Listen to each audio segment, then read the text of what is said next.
ngayon guys, tingnan lang natin, no? Kasi may bago tayong pinapa-order na pressure washer.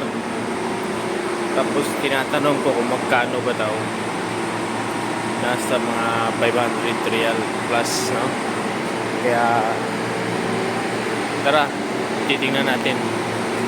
Yan, mga kabuhay FW, ito yung ano natin, pressure washer, Oscotols high pressure cleaners 5002, the power in your hands. Ayan, nasa 145 yung bar max nya, tapos 450. Yan, at ito naman yung ano nya, no, mga parts kung paano mag-assemble, no? Kaya made in China, pero okay na yan.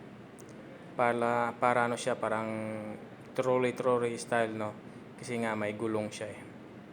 Tapos yun, nagpa-request ako ng yung hose niya dapat nasa mga 10 meters. Bakit? Kasi sobrang taas kasi doon sa yung mga evaporator niya, no? Mayroon kasi akong isa doon. Pwede sana naman ako magpa-request din ng hose doon. Kaya nagpabili na lang ako ng bago. Kaya ang gagawin ko dyan, siyempre mag-assemble natin. Yung dati kasi yung dating pressure, dala-dala ko pa hanggang taas. Kasi nga maiksi yung hose niya. Kaya ngayon, nagpabili na talaga ako ng bagong pressure washer, tsaka medyo mahabang hose niya, para hindi na dalhin dun sa kasama mo sa forklift. Bali, nasa baba na lang siya, tapos hatak-hatakin mo lang siya kasi mayroon naman siyang gulong eh. Kaya yun na nga, siyempre chinetik natin yung manual niya kung paano siya inassemble, Yan, unti-untiin natin yan. I-pass forward na lang natin kasi nga sobrang haba niyan kung hindi natin ipapapush forward, kasi nga nangangapa pa tayo sa pag-assemble. Yan, okay. Dito naman sa hose niya,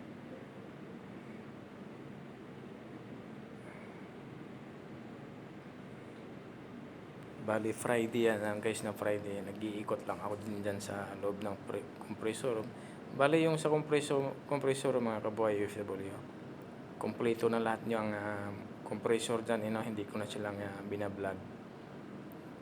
Kaya dito muna ako nagano sa pressure washer, kasi nga kailangan ko na yun.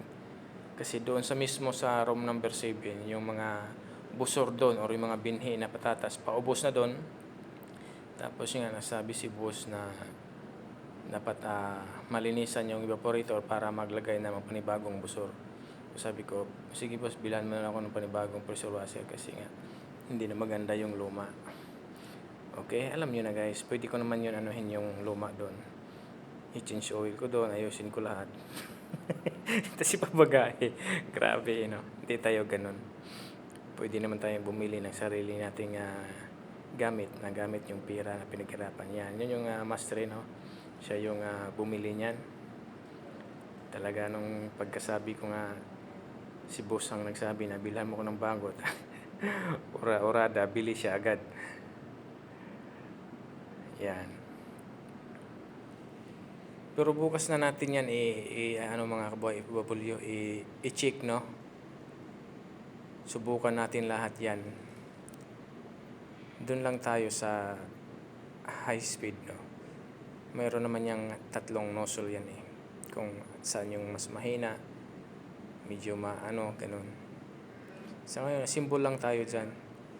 Node lang tayo sa manual kung saan yun na kinakabit. Yan. Bilisan mo naman dyan mga kabuhay FW. Naiinip na yung nanonood sa'yo. Pero sa ganyang mga kabuhay FW, mura na siya, Pero masubukan natin yan bukas nga pag may tubig na. Kasi 510 nasa na yan sa Pinas. Siguro nasa mga 6,000 or 7,000 ganun. Yan, may dumating din na isang Pakistani. Kasi daw sobrang init yung sasakyan niya, wala daw aircon. Kaya sabi ko, tapusin ko lang to assemble. Yan. Yan. Bali yun yung mga ano niya, adjuster kung paano sa tubig, no. Yan. Bali 3 yan. Okay, maliban sa 3, mayroon ding 2 dyan na may kasama siyang brush. Yan, papansinin nyo yan. Yan, may brush na siya, no. Habang naglilinis ka, pwede mo siya ikuskus. Okay, ito na yung ano niya. 3 ano, tapos yan, brush, pati yung isang kulay pula. Yan. Ganun din yung ano niya. Tapos, yun na yan. 220 yung